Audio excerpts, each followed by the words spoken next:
Приятели, здравейте! Днес ще ви разкажа приказката за трите котенца.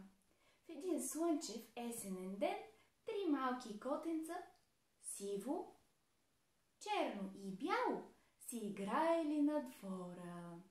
Изведнъж котенцата видяли покрай тях да минава една мишка. Цър, цър, цър, цър, цър, цър. Трите котенца се спуснали към мишката, а мишката се скрила в един бидон с брашно. И трите котенца скочили в бидона след мишката.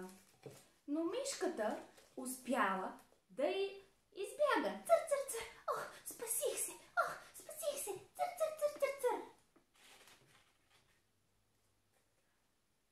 А от бидона изскочили три бели котенца.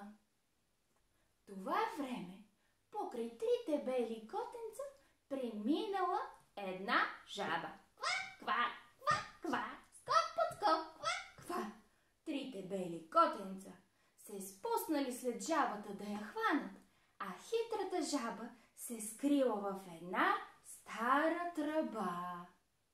И трите бели котенца след нея.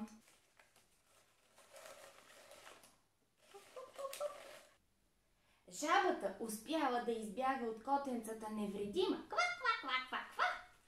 А от тръбата излезли три черни котенца.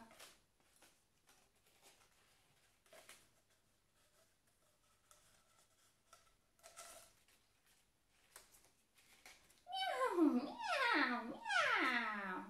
Това време котенцата наближили до езерото. Там видяли една риба да плува спокойно. Изскочили в езерцето да хванат рибата. Мяу, мяу, мяу. Но рибата им се изплъзнала. А от езерцето излезли три мокри котенца. Мяу, мяу! Ех, тази риба! Не можахме да я хванем. Мяу, мяу, мяу! Тогава котенцата решили да се прибират пак към къщи. Но по пътя есенното слънце ги изсушило и когато стигнали в двора у дома, те пак се били превърнали в три котенца. Бяло, сиво и черно, каквито си били в началото. Приятели, хареса ли ви нестандартната приказка днес? Ако ви е харесала, другия път ще ви разкажа нова приказка. До скоро! А вие не забравяйте да ме следите в моята фейсбук страничка Мама Роси разказва приказки и да давате по един лайк.